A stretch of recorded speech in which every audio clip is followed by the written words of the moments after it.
মাদ্রাসা পরীক্ষার আগে last minute suggestion হিসাবে যে ক্লাসগুলি তোমাদের জন্য তুলে ধরতে চলেছি, আজকে তার দ্বিতীয় ক্লাস। এই দ্বিতীয় ক্লাসে আমরা আলোচনা করব বাংলা সাহিত্যের ইতিহাস থেকে নির্বাচিত বেশ কিছু প্রশ্নোত্তর নিয়ে, যে প্রশ্নোত্তরগুলি পরীক্ষা দেবার পূর্বে তোমাদের অবশ্যই দেখা দরকার।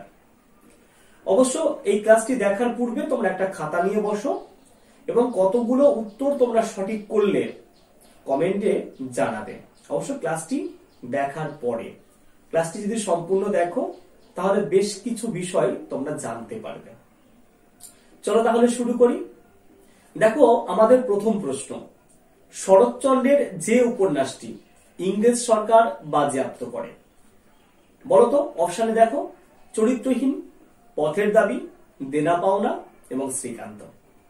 এই চারটে অপশনের মধ্যে তোমাদেরকে উত্তর বেছে নিতে হবে। কি উত্তর হবে? অবশ্যই পথের দাবি, তাই না? উত্তর হচ্ছে পথের দাবি। এই পথের দাবি উপন্যাসটি শরৎচন্দ্রের একটি বিখ্যাত উপন্যাস।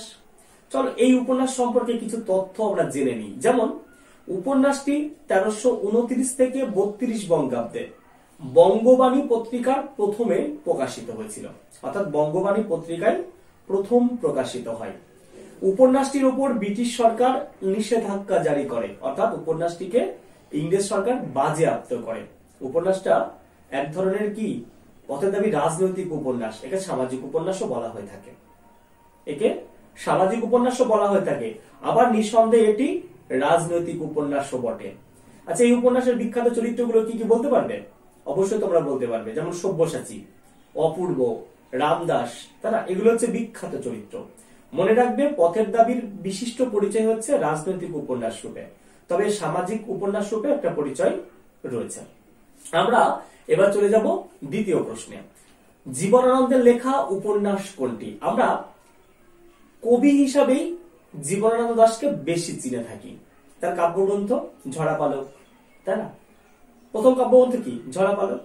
আচ্ছা, এই বিখ্যাত কবি জীবনানন্দ দাশ বেশ কিছু উপন্যাস লিখেছিলেন। দেখো, এই অপশনগুলোর মধ্যে একটা উপন্যাস রয়েছে, যেমন ছায়ানট, সুতীর্থ, শেষ কথা, বাঁধনারা। এই চারটে অপশনের মধ্যে তোমাদেরকে বেছে নিতে হবে কোনটি উত্তর হবে। অবশ্যই উত্তর হবে সুতীর্থ। তাহলে সুতীর্থ কেন? আমরা একটু অপশনে যাই।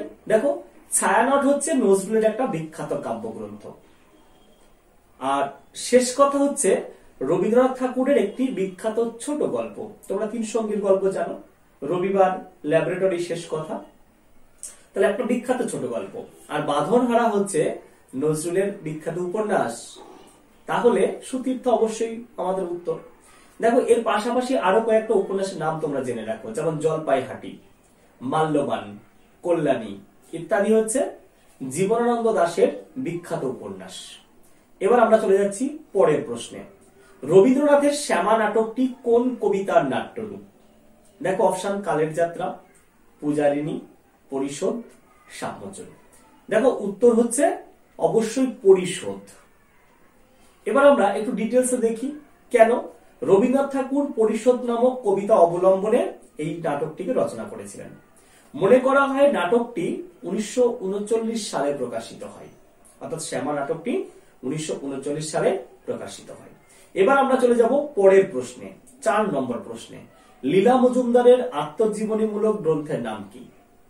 দেখো, অপশন আছে কি? পাকদণ্ডী, মাকু, জোনাকি, হাতি হাতি। আচ্ছা, অপশনগুলো দেখে একটু বলো তো কি উত্তর হতে পারে। অপশন হবে পাকদণ্ডী। পাকদণ্ডী হচ্ছে লীলা মজুমদারের বিখ্যাত একটি আত্মজীবনীমূলক গ্রন্থ। বাকিগুলোর একটু পরিচয় দেখে নাও। যেমন, লীলা মজুমদারের আত্মজীবনীমূলক রচনা হচ্ছে পাকদণ্ডী, যেটা 1986-তে প্রকাশিত বলে মনে করা হয়। এরপর মাকু, এটা 1968-তে প্রকাশিত, এটি একটা উপন্যাস। জোনাকি 1958-তে প্রকাশিত, এটিও একটি উপন্যাস। আর হাতি হাতি, এটা হচ্ছে 1957-তে প্রকাশিত, এটি একটি প্রবন্ধ নিবন্ধ বলা যেতে পারে। তাহলে দেখো, লীলা মজুমদারের আত্মজীবনী পড়ার পাশাপাশি আমরা বাকি যে অপশনগুলো ছিল সেগুলোও কিন্তু দেখে নিলাম। এবার চলে যাচ্ছি 5 নম্বর প্রশ্নে। কি আছে? গণদেবতার শেষ অংশটি হলো, গণদেবতা কার রচিত উপন্যাস? তারাশঙ্কর বন্দ্যোপাধ্যায়, তাই না?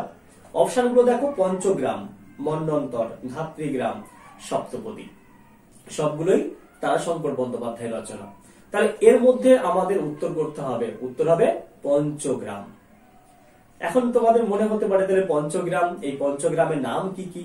দেখো অবশ্যই বলবো, প্রথমে একটু পঞ্চগ্রাম সম্পর্কে দেখে নাও। গণদেবতা উপন্যাসের পরবর্তী অংশ মানে শেষ অংশ হচ্ছে পঞ্চগ্রাম। কেদারনাথ বন্দ্যোপাধ্যায়কে এই উপন্যাসটি উৎসর্গ করা হয়।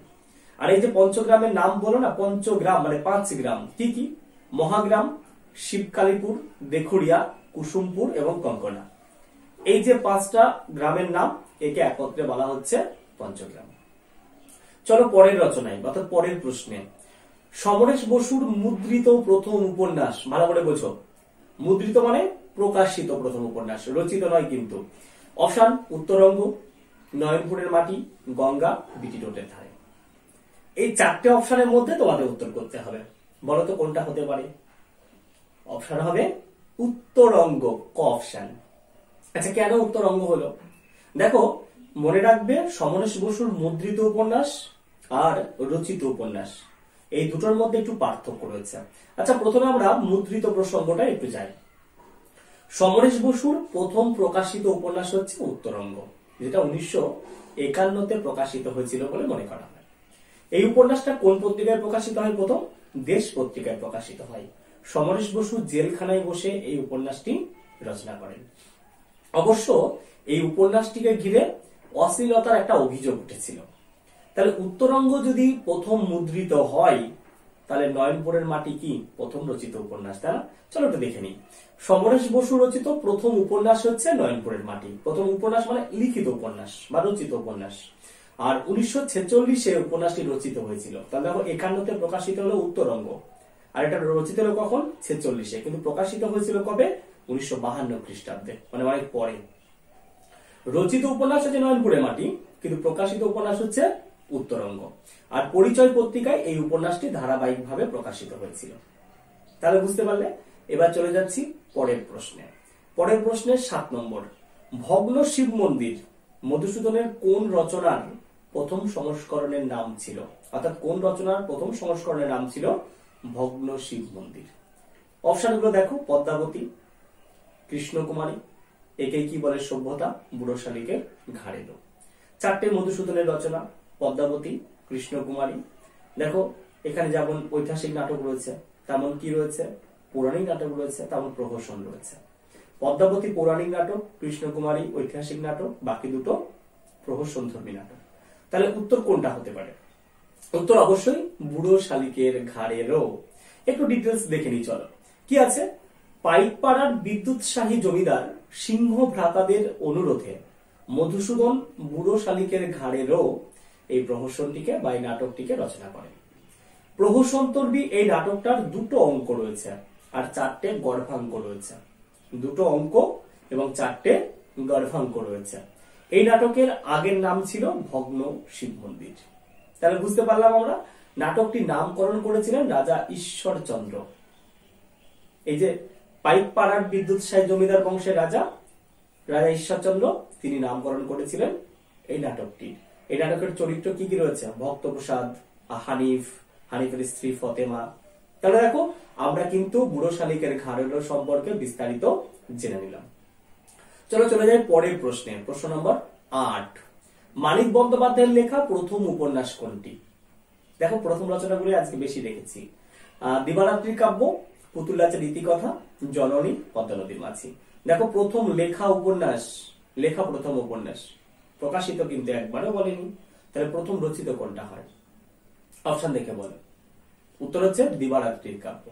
দেখো দিবারাত্রির কাব্য কেন? জননীও তো হতে পারত। জননী হচ্ছে প্রথম প্রকাশিত, হ্যাঁ, একটু মনে রাখবে। তাহলে দেখে নাও একটু। মানিক বন্দ্যোপাধ্যায় রচিত প্রথম উপন্যাস হচ্ছে দিবারাত্রির কাব্য। এটা রচনা করা হয় 1928-এর দিকে। তাই কত আগে দেখেছো? অনেকটা আগে। আর প্রকাশিত প্রথম উপন্যাস হচ্ছে জননী, যেটা 1935-এ প্রথম প্রকাশিত হলো। আর এই যে পুতুল নাচের রীতিকথা, পদ্মা নদীর মাঝি, এগুলো 1936-এ প্রকাশিত হয়েছিল। তাহলে ক্লিয়ার হয়ে গেলে তোমরা? অপশন সহ আমরা কিন্তু উত্তরগুলোকে পড়ার চেষ্টা করছি। চলো পরের প্রশ্নে, অর্থাৎ প্রশ্ন নম্বর 9। কি আছে? মুচিরাম গুড়ের জীবনচরিত প্রকাশিত হয়। তার আগে বলো, মুচিরাম গুড়ের জীবনচরিত কার রচনা? বঙ্কিমচন্দ্র চট্টোপাধ্যায়ের রচনা, তাই না? দেখো অপশন গুলো দেখো, 1884 খ্রিস্টাব্দ, 1886 খ্রিস্টাব্দ, 1887 খ্রিস্টাব্দ, 1879 খ্রিস্টাব্দ। উত্তর বলো তোমরা কোনটা হবে, আমি আগে বলবো না, তোমরা বলো। উত্তর হবে 1884 খ্রিস্টাব্দ। আচ্ছা দেখো, এই মুচিরাম গুড়ের জীবন চরিত এটা একটা ব্যঙ্গাত্মক প্রবন্ধ গ্রন্থ বা ব্যঙ্গাত্মক রচনা বলতে পারি। দীনবন্ধু মিত্রের সদবার একাদশীর ঘটিরাম ডেপুটির দ্বারা অনুপ্রাণিত হয়ে দর্পনারায়ণ পুতিতুণ্ড ছদ্ম নামে মুচিরাম গুড়ের জীবন চরিত রচনা করেছিলেন বঙ্কিমচন্দ্র চট্টোপাধ্যায়। ক্লিয়ার হয়ে গেলে তোমরা? তাহলে এই যে মুচিরাম গুড়ের জীবন চরিত সম্পর্কে একটা সামগ্রিক ধারণা তোমাদের মধ্যে গড়ে উঠলো। চলো আমরা চলে যাই 10 নম্বর প্রশ্নে। চিত্রগুপ্তের ফাইল মাসিক বসুমতী পত্রিকায় কি নামে প্রকাশিত হয়? এই কোশ্চেনটা একটু উল্টো করে দিতে পারে, প্রথম প্রকাশনার সময় বা দ্বিতীয় প্রকাশনার সময় কি নামে প্রকাশিত হয়েছিল, বা চিত্রগুপ্তের ফাইল এই রচনাটির প্রথম নাম কি ছিল? দেখো আমাদের অপশনে কি আছে? অভিমন্যু, অপশনে আছে জাগরী, অপশনে আছে মীনা কুমারী, অপশনে আছে চিত্রগুপ্তের ফাইল। এই চারটের মধ্যে আমাদের উত্তর খুঁজে নিতে হবে। উত্তর হবে মীনা কুমারী। কেন মীনা কুমারী? দেখো এই যে চিত্রগুপ্তের ফাইলটা পড়ছি না, এটা একটা রাজনৈতিক উপন্যাস। উপন্যাসটি 1948-এর দিকে রচিত হয়েছিল, আর উপন্যাসটি গ্রন্থাগারে প্রকাশিত হয় চিত্রগুপ্তের ফাইল নামে। কিন্তু উপন্যাসটি যখন মাসিক বসুমতী পত্রিকায় প্রকাশিত হয়েছিল তখন সেটা মীনা কুমারী নামে প্রকাশিত হয়। আর এই উপন্যাসের বিখ্যাত চরিত্র হচ্ছে অভিমন্যু, শিবশরণ, মীনা কুমারী এরা। তাহলে দেখো আমরা চিত্রগুপ্তের ফাইল সম্পর্কে একটা সম্যক ধারণা লাভ করতে পারলাম। চলো পরের প্রশ্ন। বিভূতিভূষণ বন্দ্যোপাধ্যায়ের পথের পাঁচালী উপন্যাসটি কোন পত্রিকায় প্রথম প্রকাশিত হয়েছিল? বলো কি হবে? বিচিত্রা, প্রবাসী, ভারতবর্ষ, সোমপ্রকাশ। অবশ্যই উত্তর হবে বিচিত্রা। দেখো বিভূতিভূষণ বন্দ্যোপাধ্যায়ের প্রথম প্রকাশিত উপন্যাস হচ্ছে পথের পাঁচালী, আর উপন্যাসটি বিচিত্রা পত্রিকায় প্রথম প্রকাশিত হয়। এটি আত্মজীবনী ধর্মী বা আত্মকথন ধর্মী একটা উপন্যাস। ভাগলপুরে থাকাকালীন লেখক এই উপন্যাসটি রচনা করেছিলেন। এই উপন্যাসটা 3টে খণ্ড বলে মনে করা হয়। একটা হচ্ছে বল্লালী বালাই, যেটা 1 থেকে 6 পরিচ্ছেদ পর্যন্ত ধরে নিতে পারি, আমাটির ভেপু 7 থেকে 29 অধ্যায় পর্যন্ত, এবং অক্রুর সংবাদ 30 থেকে 35 পরিচ্ছেদ পর্যন্ত। তাহলে আমরা মোটামুটি পথের পাঁচালী সম্পর্কে একটা সম্যক ধারণা লাভ করে নিলাম। চলো 12 নম্বর প্রশ্নে। জগদীশ চন্দ্রের লেখা প্রবন্ধাবলী, যেটা 1340 বঙ্গাব্দে প্রকাশ পেয়েছিল, কে প্রকাশ করেন? দেখো প্রশ্ন একটু কঠিন। জগদীশ চন্দ্র বসু সম্পর্কে বেশি বিস্তারিত তথ্য পাওয়া যায় না, তবু একটা ক্লাস তোমাদের আমি করিয়েছি, সেখানে কিন্তু এই তথ্যটা নেই। বলতো তবু তোমরা বলো যে এটা কে প্রকাশ করেছিলেন? উত্তর হবে শকুন্তলা শাস্ত্রী। দেখো হরপ্রসাদ শাস্ত্রী ছিল, রবীন্দ্রনাথ ঠাকুর ছিল, শকুন্তলা শাস্ত্রী, শিবনাথ শাস্ত্রী। এক্ষেত্রে অনেকেই আনকমন হিসেবে রবীন্দ্রনাথ ঠাকুরটা করে নিত, কিন্তু এখানে উত্তর হচ্ছে শকুন্তলা শাস্ত্রী। এই প্রবন্ধাবলী সম্পর্কে একটু দেখে নাও। বইটি 1933-এ প্রকাশিত হয়, আর এই প্রবন্ধাবলীর লেখক হিসাবে জগদীশ চন্দ্র বসুর নামের পাশাপাশি লেডি বসুর নাম পাওয়া যায়, কিন্তু লেডি বসু কে সেই সম্পর্কে বিস্তারিত তথ্য পাওয়া যায়নি।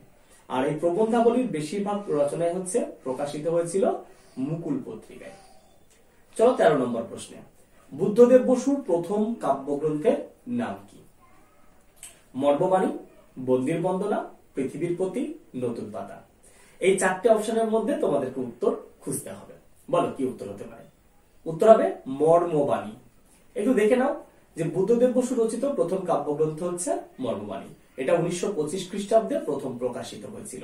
কাব্যটি দাদামশাই শ্রীযুক্ত চিন্তাহরণ মহাশয়কে তিনি উৎসর্গ করেছিলেন। আর এই কাব্যের একটি উল্লেখযোগ্য কবিতা হচ্ছে জীবন দেবতা, অরূপ ইত্যাদি। তাহলে দেখো মর্মবাণী সম্পর্কে আমরা বিস্তারিত তথ্য দেখে নিলাম। চলো পরের প্রশ্নে।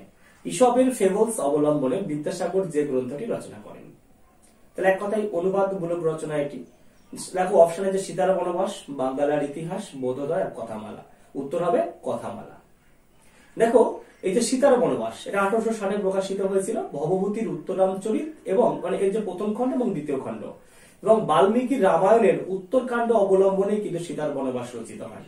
আর বাংলার ইতিহাস কি না, মার্শম্যানের হিস্ট্রি অফ বেঙ্গলের অনুকরণে রচিত, এটা হচ্ছে 1848। আর বোধোদয় হচ্ছে 1851, এটা হচ্ছে চেম্বার্সের রুডিমেন্টস অফ নলেজ অবলম্বনে এটি রচিত। আর কথামালা হচ্ছে 1856, এটা হচ্ছে ঈশপের ফেবলস অবলম্বনে রচিত। তাহলে দেখো 4টে অপশন সম্পর্কে আমরা একটু ধারণা নিয়ে নিলাম। এবার যাবো 15 নম্বর প্রশ্নে। তারাশঙ্করের শ্মশানের পথে গল্পটি কোন উপন্যাসের সৃষ্টি, মানে এই শ্মশানের পথে গল্পটি থেকে কোন উপন্যাস রচিত হয়েছিল বা সৃষ্টি হয়েছিল? অপশন এ গণদেবতা, চৈতালি ঘূর্ণি, রায়কমল এবং আরণ্যকনিকেতন। 4টের মধ্যে থেকে তোমাদেরকে উত্তর বাছতে হবে। বলো কোনটা উত্তর হতে পারে? দেখো উত্তর হবে নিঃসন্দেহে চৈতালি ঘূর্ণি। উত্তর হচ্ছে চৈতালি ঘূর্ণি। দেখো কেন? তারাশঙ্কর বন্দ্যোপাধ্যায়ের গ্রন্থাগারে প্রকাশিত প্রথম উপন্যাস হচ্ছে চৈতালি ঘূর্ণি। আর এই উপন্যাসের পূর্ব নাম ছিল শ্মশানের পথে। পূর্ব নাম কি ছিল? শ্মশানের পথে। উপন্যাসটি উপাসনা পত্রিকায় প্রথম প্রকাশিত হয়, আর এটি সুভাষচন্দ্র বসুকে তিনি উৎসর্গ করেছিলেন। উপন্যাসটি একটি রাজনৈতিক উপন্যাস হিসাবে মনে করা হয়। চলো পরের প্রশ্নে। দ্বিজেন্দ্রলাল রায়ের প্রথম পৌরাণিক নাটকের নাম কি? পাষাণী, ভীষ্ম, সীতা, পরবার। 4টের মধ্যে অপশন খোঁজো, কোনটা উত্তর হতে পারে? দেখো উত্তর হচ্ছে পাষাণী। উত্তর হচ্ছে কি? পাষাণী। তাহলে আমরা একটু দেখে নিই যে দ্বিজেন্দ্রলাল রায়ের পর প্রথম পৌরাণিক নাটক পাষাণী, যেটা 1900 খ্রিস্টাব্দে প্রকাশিত হয়। এই নাটকের কয়েকটি চরিত্র ছিল ইন্দ্র, বিশ্বমিত্র, অসতী, চিরঞ্জীব, মাধুরী প্রমুখ। আর অহল্যার মানবিক কামনা বাসনা এখানে গুরুত্ব পেয়েছে। তাহলে দেখো আমরা পাষাণী নাটক সম্পর্কে কিছু তথ্য পেলাম। চলে যাচ্ছি পরের প্রশ্নে। নজরুলের বিদ্রোহী কবিতাটি প্রথম যে পত্রিকায় প্রকাশিত হয়? দেখো এটা তথ্য নিয়ে একটু মতবিরোধ থাকলেও যে তথ্যটা তুলে ধরছি সেটা অথেন্টিক ধরে নিতে পারো। অপশন এ তে রয়েছে বঙ্গীয় মুসলমান সাহিত্য, অপশন বি তে মুসলিম ভারত, অপশন সি তে বিজলি পত্রিকা, আর অপশন ডি তে ভারতবর্ষ পত্রিকা। অপশন উত্তর হবে সি অর্থাৎ বিজলি। দেখো বিদ্রোহী কবিতাটি অগ্নিবীণা কাব্যগ্রন্থের অন্তর্গত। তোমরা জানো 1922-এর 6 জানুয়ারি শুক্রবার সাপ্তাহিক বিজলি পত্রিকায় প্রথম বিদ্রোহী কবিতাটি ছাপা হয়। অবশ্যই যে মুসলিম ভারত বা বঙ্গীয় মুসলমান সাহিত্য এগুলোর নাম কিন্তু এখানে উল্লেখ করা হবে না। তাহলে মোটামুটি তোমরা বুঝতে পারলে।